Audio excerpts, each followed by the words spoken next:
How are you today? I'm great. How are you? Yeah, not too bad. Happy Wednesday. Yeah. I've been super excited about this talk because you guys are growing at such a fast rate, and besides, you're from my home country, so I feel like super proud of what you have achieved by proxy.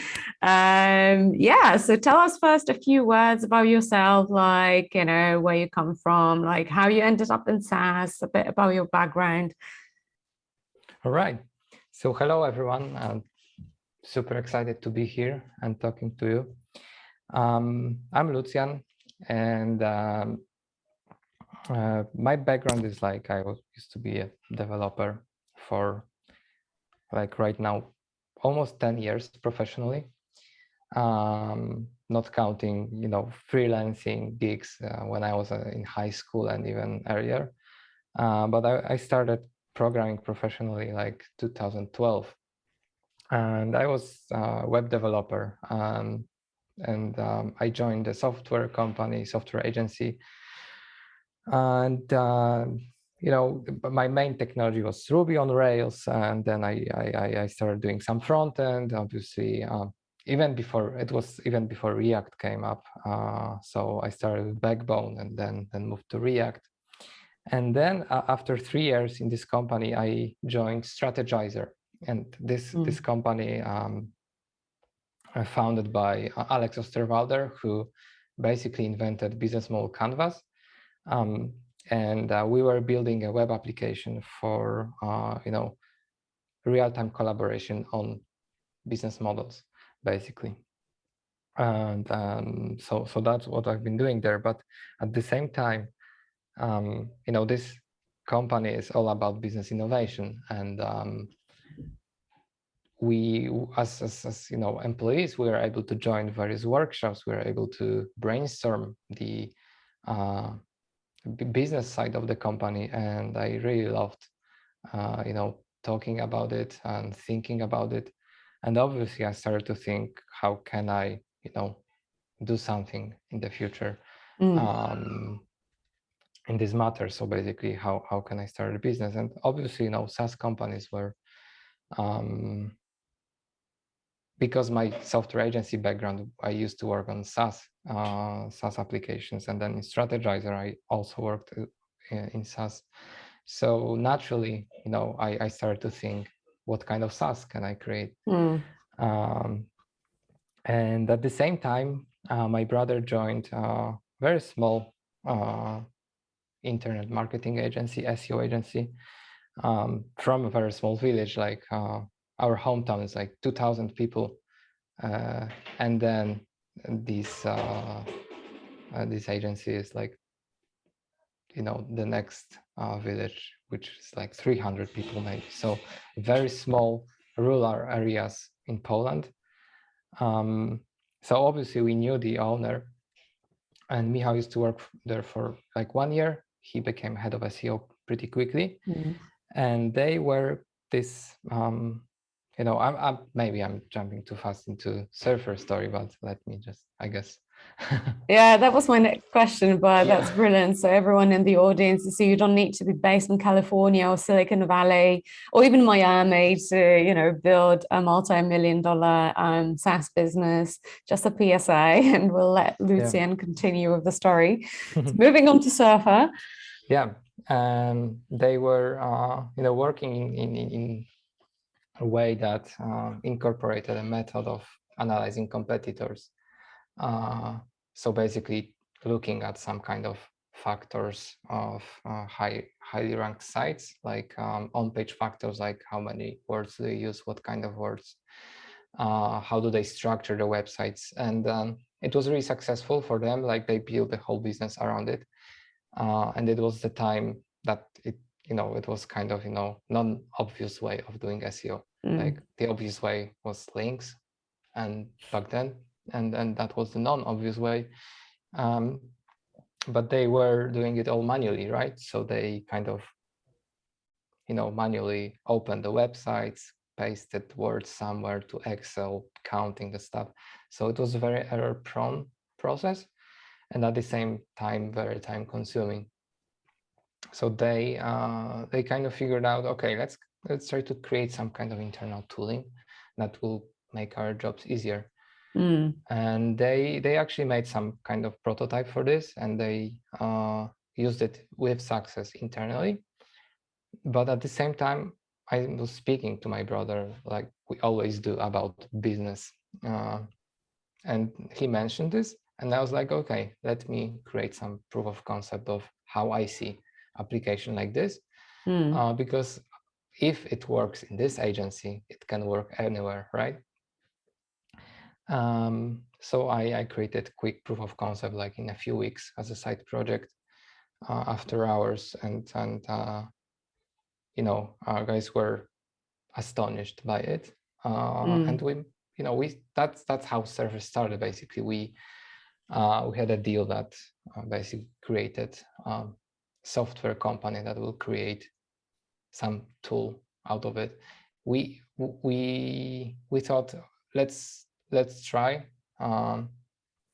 because well, we had a good job still, like we didn't want to invest all in from the very beginning. We wanted to keep it as a side project, and I was questioning myself at the time. I remember, can you really start a startup, a software, build a tool that you'll sell as a SaaS when you are not going all in, right? So to not risk everything, like drop off from the job and anything, like, is it really possible? And I was like, I remember talking to my friends, what do they think? And they thought, yeah, you can try, obviously, right? Because it's just, you know, the worst thing that can happen is that no one buys it, and you will learn how to build some. When was software. that? And it was 2017. 17. So we started like September. Then what happened next is, you know, we had this deal. We decided, let's try, and then we knew there is this SEO conference in November in Poland. It was SEM KRK in Krakow, and that was a you know, a good starting point, right, for showing like something working, talking about the method we had, talking about how we had to done it manually, and boom, at the end of the presentation we showed, okay, there is actually, you don't have to, you know, count all those words. There is a software that can help you. And I remember we were sitting at the audience. Sławek was presenting. Sławek was he was the CEO of Surfer. Then I was there, and my brother. So there were three of us as co-founders, and he was presenting all of this, and we set up, you know, kind of closed beta version, I guess. So that, you know, when you had a link from this presentation, you could sign up. And I remember sitting at the audience at the end of the presentation, and maybe in 30 seconds we saw 100 people sign up for the tool, like leaving the emails and interested in knowing how to use it. Must have been a good presentation. But, you know, it's quite curious what you mentioned about like risking it all and going into SaaS like full time, especially with a project like that. From what you said, I reckon, is like you solved your own problem, right? Correct. But at that point, you didn't know if the market is really problem aware, right? Will they also think this is a real problem?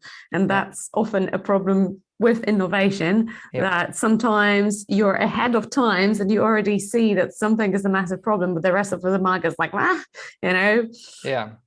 So you need a bit of luck, obviously, to kind of figure out a way to solve some problem that you have, and at the same time, you know, pray that market is ready for it.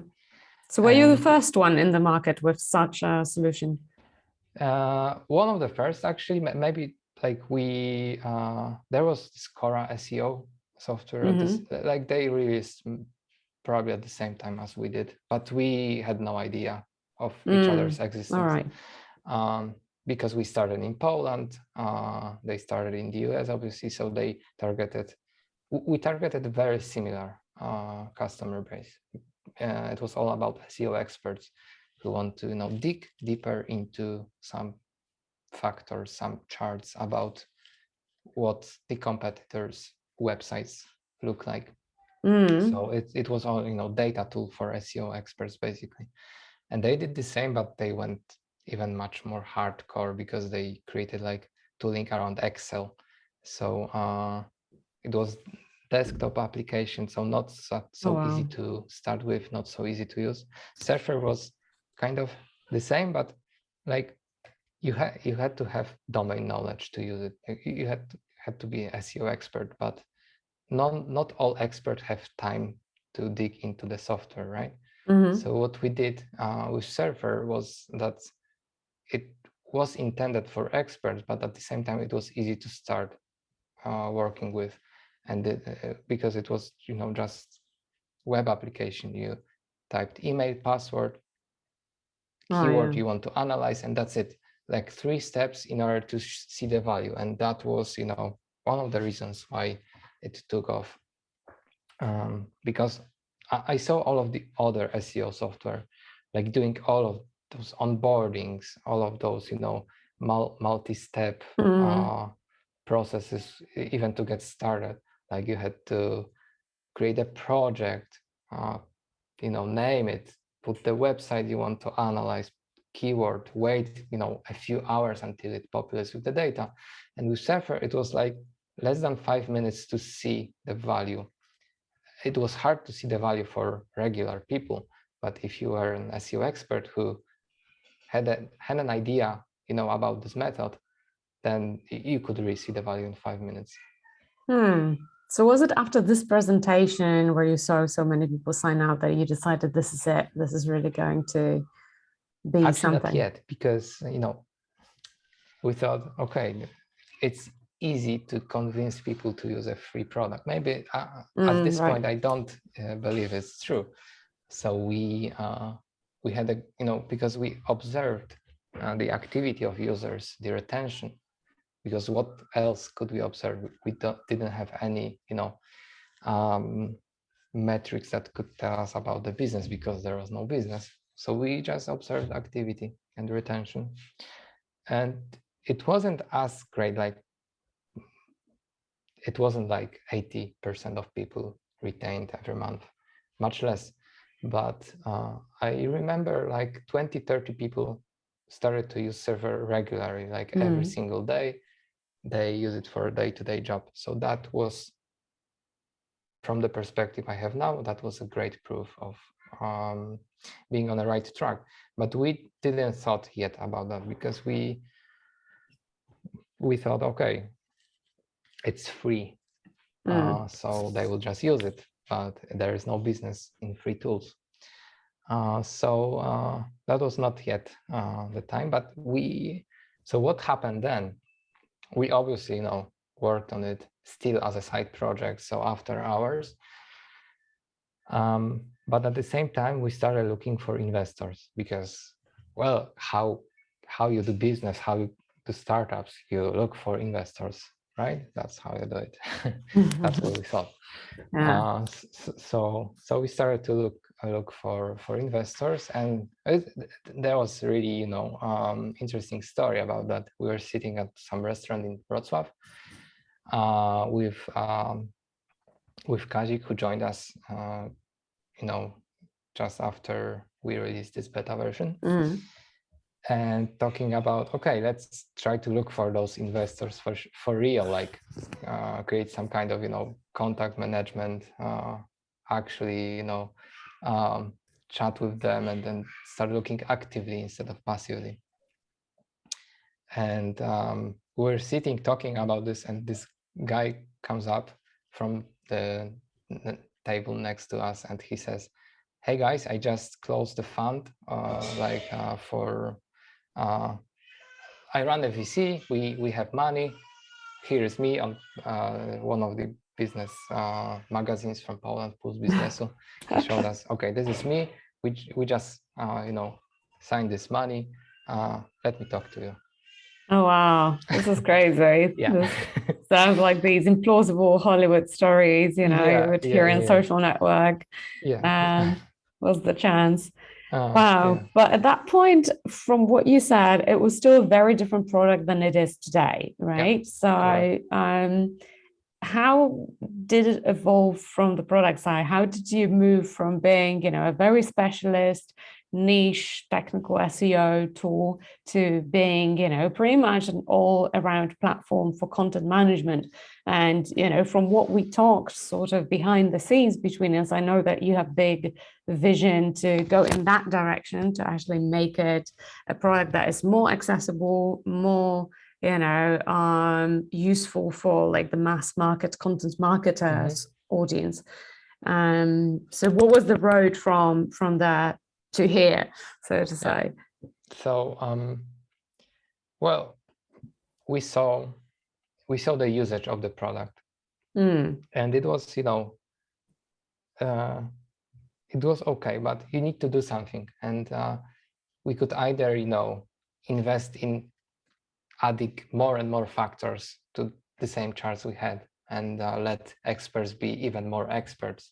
But we saw obviously like experts just a tiny fragment of the market, and we proved that we can, we proved that experts will pay for Surfer at some point. But then you start looking for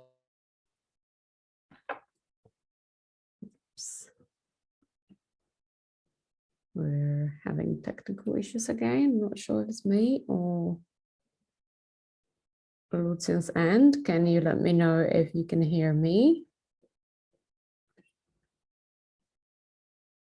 Okay, all right. Might be Lucjan's side. Let's wait a little bit. Sorry, guys. Sorry. Okay, great. We're back. I'm off the camera for a second. All right. I'm back. Sorry. No worries.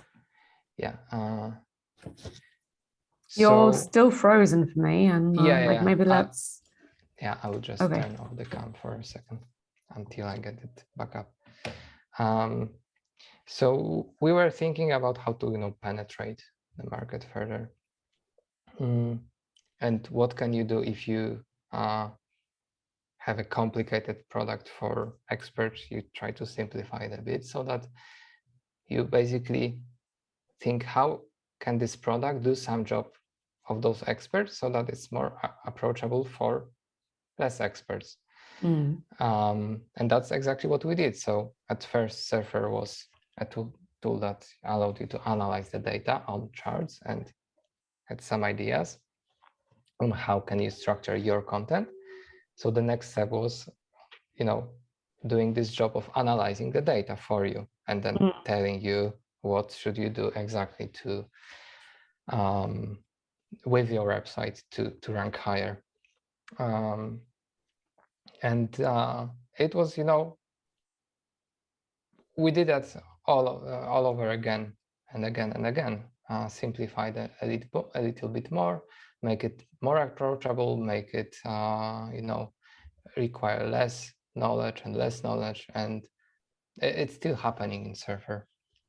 Like we are trying to kind of democratize this knowledge of analyzing the content and how basically we didn't know will be a content tool as of then. It was still about all of the on-page factors. There was little about the content yet, but we're exploring different ideas, and at some point we thought, let's analyze the wording, exact wording the competitors use, and see where it gets us. And so it was all about delivering results to our users, and as long as you deliver the results, you can charge for it, obviously. And the easier it is to get started, the easier it is to get those results from Surfer, the wider market we can serve. I see another big takeaway from what you just said here for our audience. It wasn't like you just came up with this idea from the start, right? it seems like it was a pretty iterative process, right? Yes. So how long did it take you from this original idea of a technical SEO tool to actually realizing you need to analyze the text, right, and focus on content and democratize it? Mm-hmm. I think it was probably 2 years, give or take, because after we tried to get you basically a to-do list for your website, like audit, then we thought, what's next? And we started to analyze, also, not only numerical factors, but what kind of words you should use in the content. So the next step was, creating a tool that makes it much easier to follow those guidelines, right? And we were probably pioneers of the content editors tooling. Like, it's very popular right now. Everyone uses it. Everyone, there's probably 15 SaaS tools that do it. But we were, again, one of the first, if not the first. Was it then? After we created it, we saw, wow, now it starts to take off. That was the moment we realized this is what we should focus on. Okay, so if I'm doing my maths correctly, that was roughly 3 years ago, where you kind of hit the jackpot with the product idea, and you started this home run, right? And how did you get traction then, right? Like, how did people find out about this idea, and how did they decide to adopt it, right? Because, as you said, it was a pretty innovative solution at that time.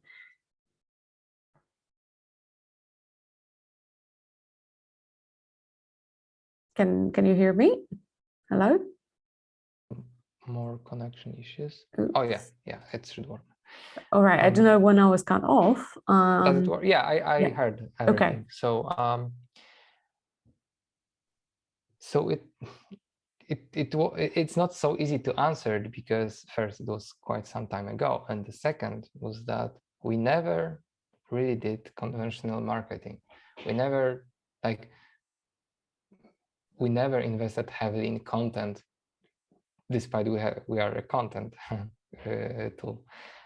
We never did a lot of PPC or ads.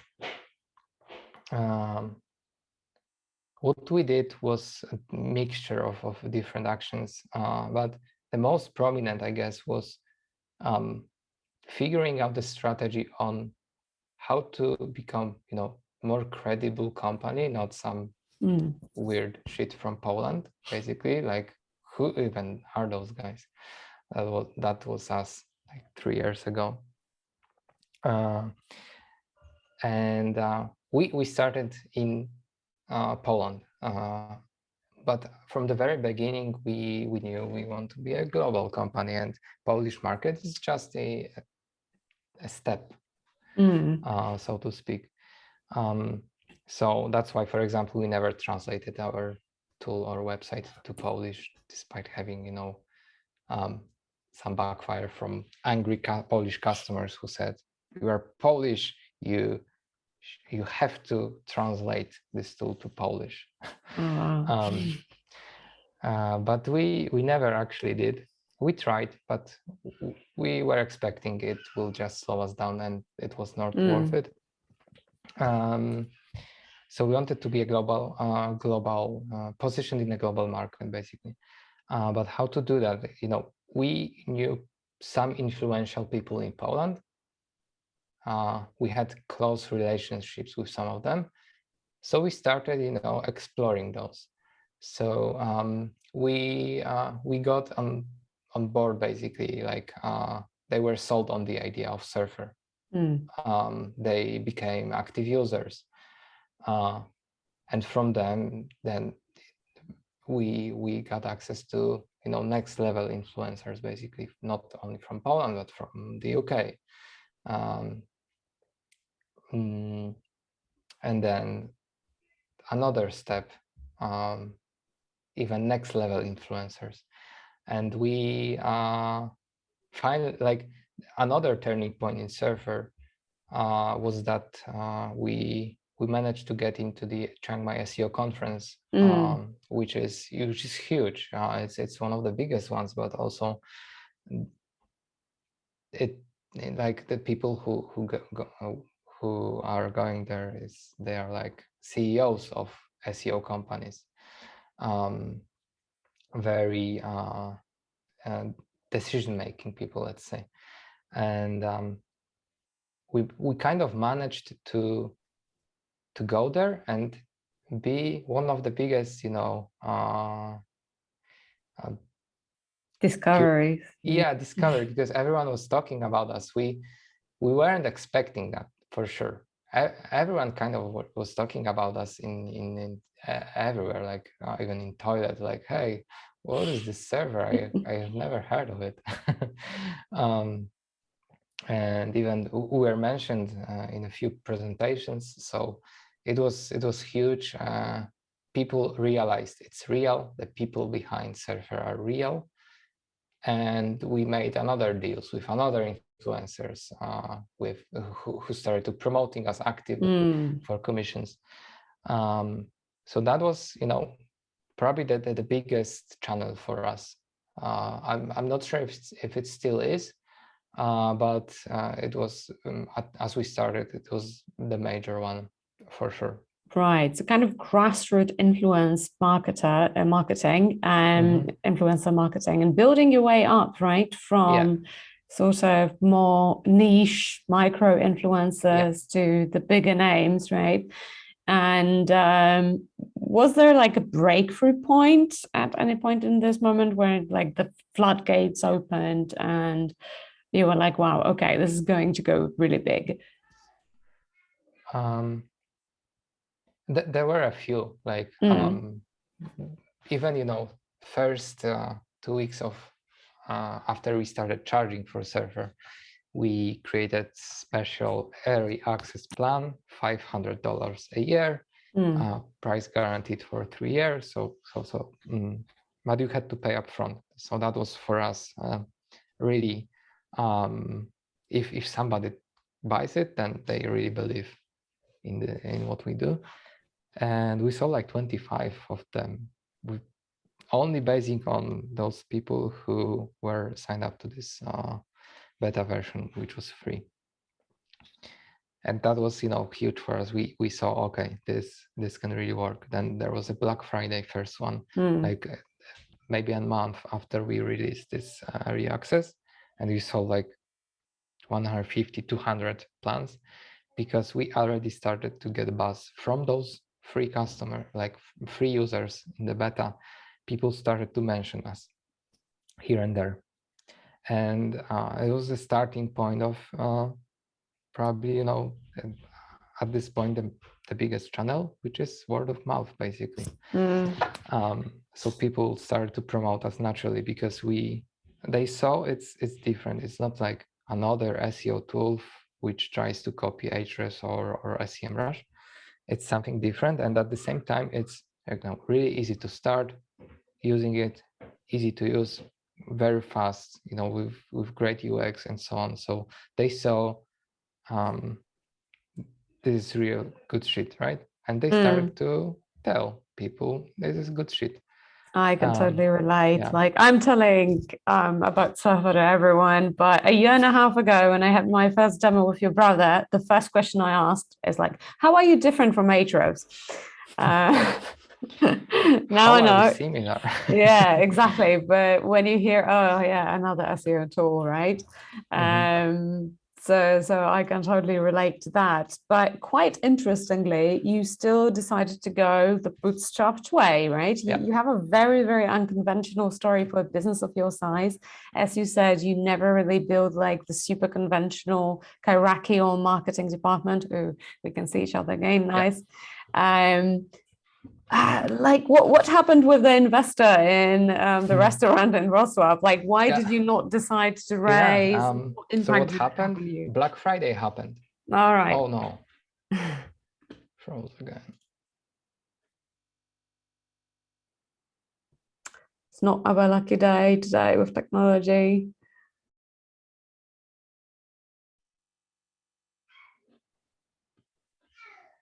No luck for the internet. No. The coffee shop investor sabotaging the call, Jake is saying. Yeah, maybe. Yeah. But we can hear each other. Yeah. Okay. Let's keep it that way. You froze at a good time, right? So it's not an embarrassing caption. Yeah. So what happened to investors? Yeah, Black Friday happened, and they were late with the money. Like we even signed the term sheet. Oh wow. And they were supposed to get us money like November, December, January, and we're growing, start to make money, and we thought, yeah, let's try to do it on our own. So we decided to, cut off our salary to 0 for 1 year, and basically see what happens.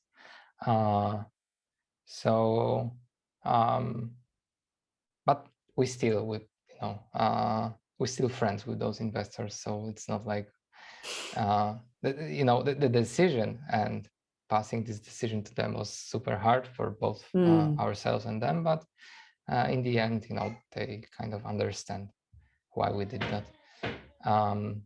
And it was it was ideal because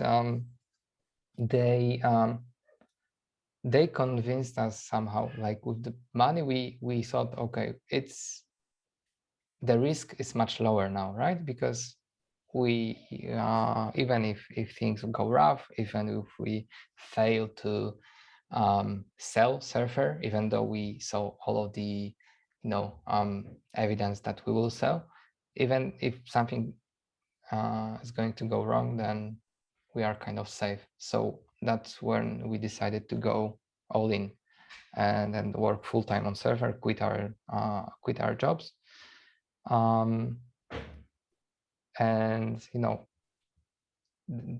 because of that we could also continue working on our own. So we couldn't be bootstrapped if not for the investors.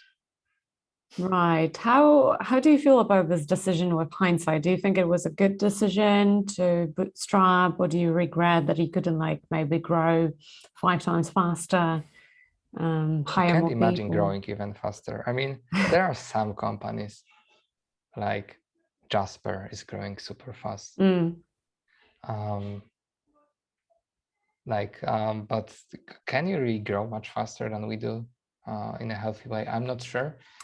So it's not like we could grow faster. I don't know. Maybe we could put a lot of money in PPC and get some clients that are not really ready for Surfer. But we would get some cash from them and then lose them. I'm not sure if this is the way. I think you should, for a long time, you should invest strictly in product. All the money you should invest in product. You should invest in solving problems for customers. You could be doing that with the investors' money. Yeah, I mean, yeah, sure, but you also can't grow your company too fast because the culture will fall apart. You can't hire like 20 developers from 0 in 3 months.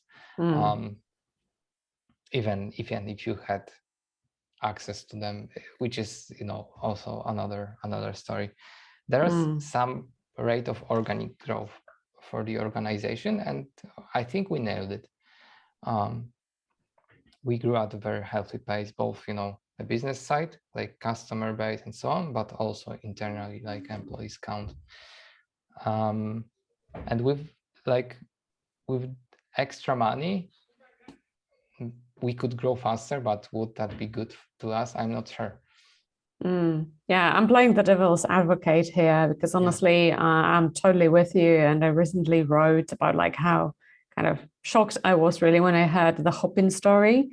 You may have heard, right? They were hailed as the fastest growing startup in Europe.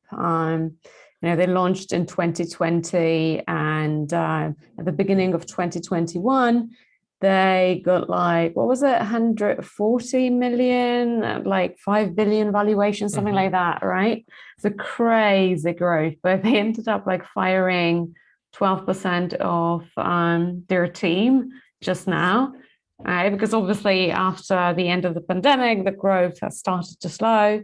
And they realized they didn't really have an org chart, right? They were hiring left and right and center. Ended up having overlaps and redundancies, I'm quoting here, which is the opposite of, teams like yours, or I talked to Michał Sadowski from Brand 24 before, and he mentioned that actually having certain limitations, right, forced them to be more resourceful and more creative, yes, right? Yes, it was totally the case for us too. Like being short on money, like we couldn't buy all of the servers, all of the databases we wanted to. Right. We had to be creative in solving those problems, and that creativity, made us really, competitive. As we started to get money, applying all this creativity we had, all of these solutions, it was great to with a great result, because we had both. If we had a lot of money from the very beginning, we definitely wouldn't come up with some ideas we came up with.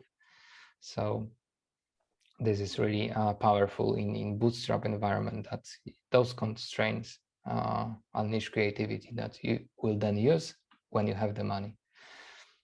That's right. And also the product, like I see a lot of, the highly funded SaaS companies sort of go into an overdrive and build all these random product features without much thought into the product vision, just because they can, right? And sort of try to outpace themselves with product development, ending up with these Frankensteins of product that are not very well thought. So it seems like you managed to avoid that, and your product is definitely very, very solid. But as you also mentioned, there are around 15 competitors on the market right now. So how does it feel, to have to deal with the copycats? Do you feel concerned about Surfer's future because of that? Or do you feel like you have sort of the internal knowledge and secret how to grow sustainably, and you're not afraid you're not worried about the competitors? We never really worried about that. We were really humble in, thinking if this is, something that people will actually use and find useful. And as people started copying us, then we saw it only as a proof of this is something good. If people are starting to copying your business, maybe not business but the product, then this is a useful product. So we never felt in danger. The market is huge. We are in the blue ocean. We are leading this new category of content creation tools, and then with so big market, and so if you start when there is no competitors, if competitors start to pop up and you are leading this, you have a lot of insight ahead of them. Like they can just copy what you just did. But we had always had a strategy and then idea on what's next, what's after that. And we knew we will just, continue do what we do, and then it will be just fine. So we never felt in danger by looking at how many competitors pop up here and there. Gotcha. So the natural question, what's next? Can you reveal a little bit about I already said what we do at Surfer. We just, have see what's the situation right now, and how can we I don't like this word simplification, because it's not really about simplifying all this, but how can we replace more knowledge and more work that people do right now manually? Like if you want to start a blog, and if you want to rank in Google with this blog, and use this blog to basically as a source of traffic, source of your customers. Like 5 years ago, you need to have this SEO knowledge, content management knowledge, to hire copywriters, to content editing. Like there was very a lot of disciplines you needed to be great at in order to start doing it, or you needed to hire a lot of people. And we think we are in the process of replacing more and more of those roles, so that the end game is like, I have a SaaS product and I want to start bringing traffic via organic traffic via blog.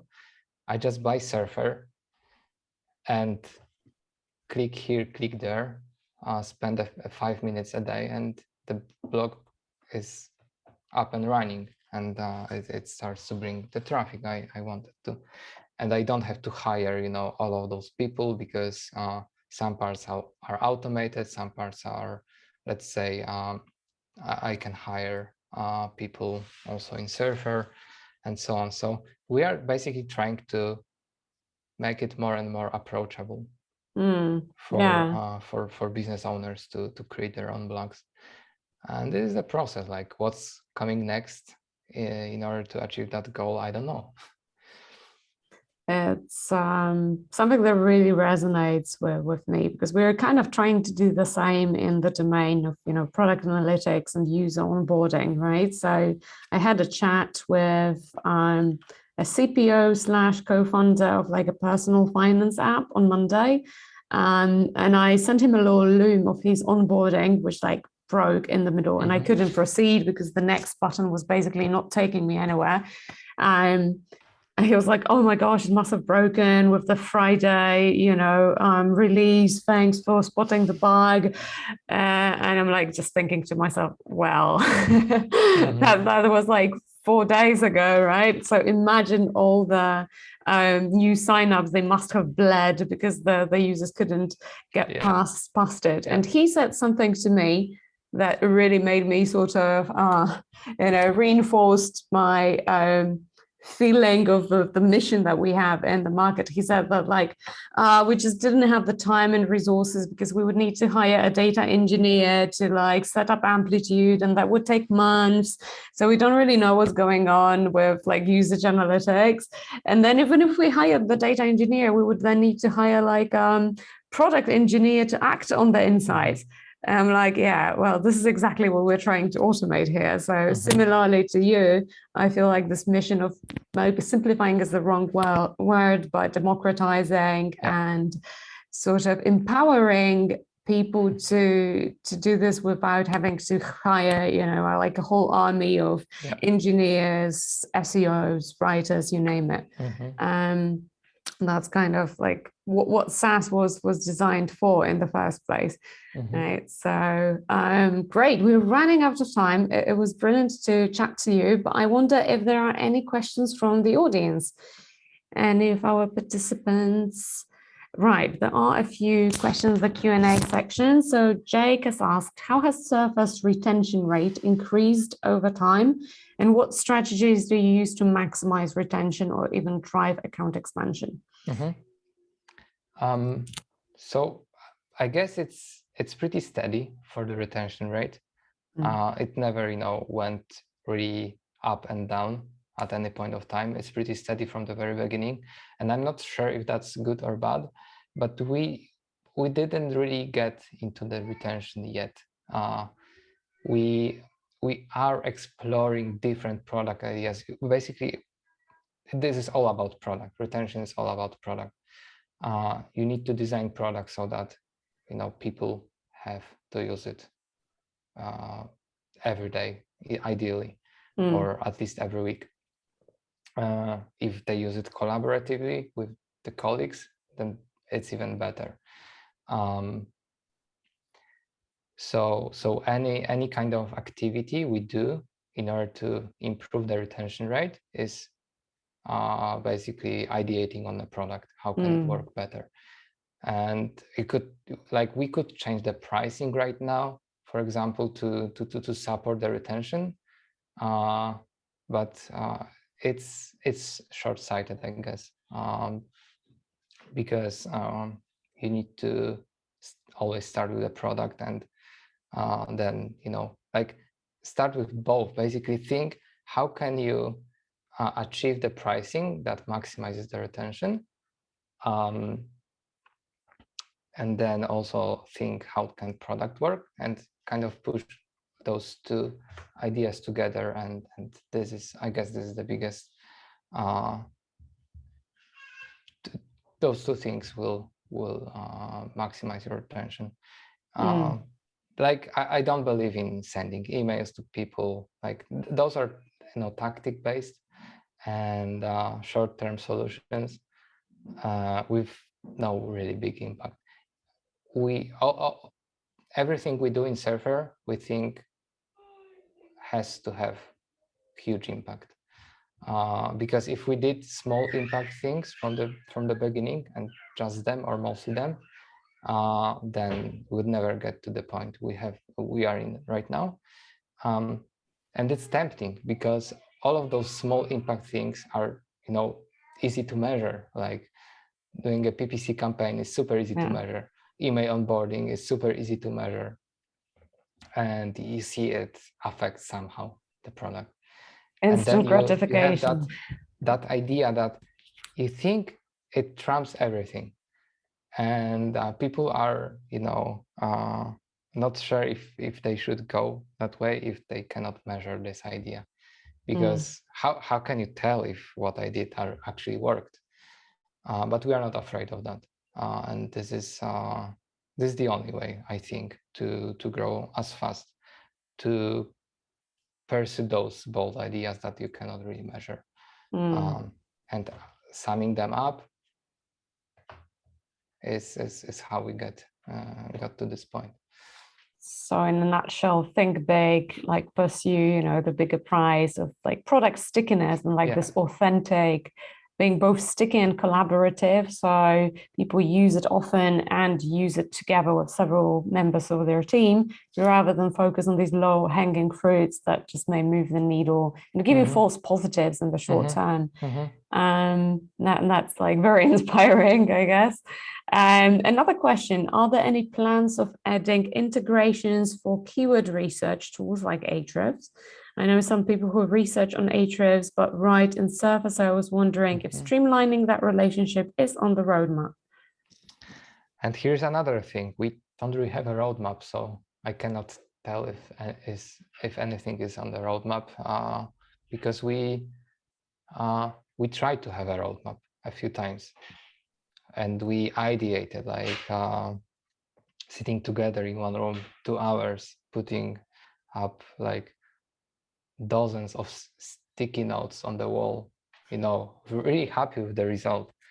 And then looking 6 months after that on the list, none of them make sense after 6 months in you know, such fast-paced environment.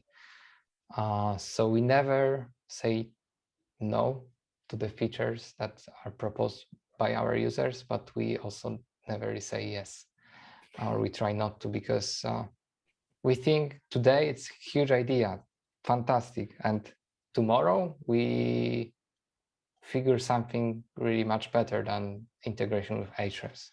So it's really hard to tell if we'll have that or no. And that's what I can tell.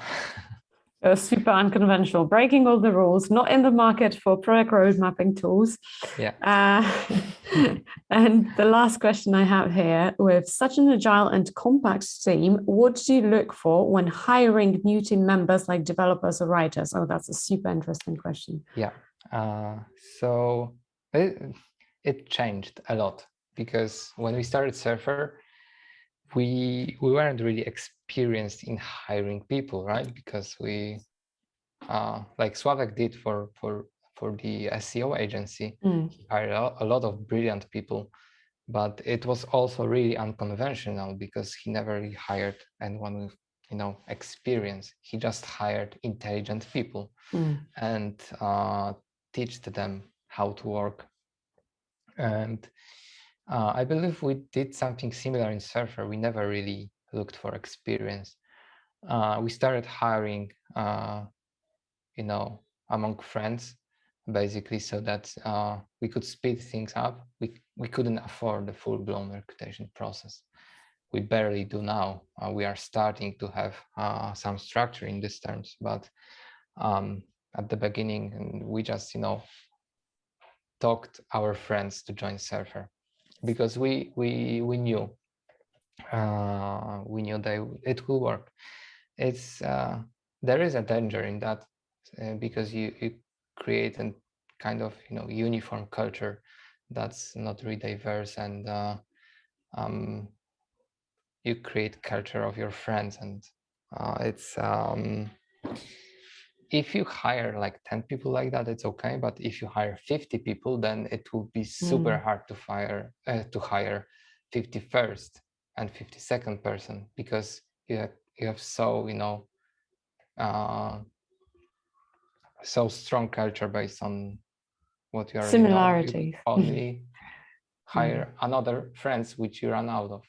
So also right now we try to, you know, change that a bit, and then hire more diverse people, and also but we still hire for attitude mostly. Like we see someone who we think, yeah, it would be great to work with that person, and even though we don't need exactly what they've been doing professionally, we try to make it work somehow, because we might need in the future their experience, or they can kind of adjust a bit. So we try to hire everyone who fits our, you know, our culture. That's interesting. On the one hand, there is the risk, as you mentioned, like by hiring people who are like-minded, right, to sort of create an echo chamber where you have this confirmation bias and everybody agrees with you, so it feels good, but it may not be that good considering like your user base may be a lot more diverse. On the other hand, so this is like the inevitable conflict, right, that anyone who's hiring will face. On the other hand, you want to build a culture where you sort of feel like you want to be working with these people, right? And you feel like you can stick it out through thick and thin, because especially at early stage of development, as you said, like within 5 years, you have basically transformed the product and changed course so much. So if early on you hired for the skills and experience, and these people would be like, no, we're not interested in working, you know, on a content marketing tool, because we signed up on a different journey. We wanted to create a super technical SEO expert tool. This is not what we signed up for. You need people who have agile enough to grow with the company and basically adjust when you need to adjust.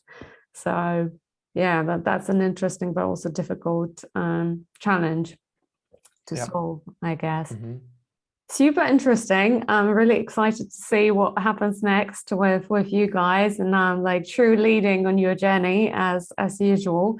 If anyone still comes up with any questions, Lucjan, you're welcome to send them over to me, Emilia@userpilot.co, and I will pass them on. And you can of course connect with Lucjan. What's the best way to connect with you? LinkedIn. Brilliant. We'll find you there. Awesome. So, thank you so much for this conversation, and we'll be in touch. Yeah, super nice. Great rest of the day. Bye.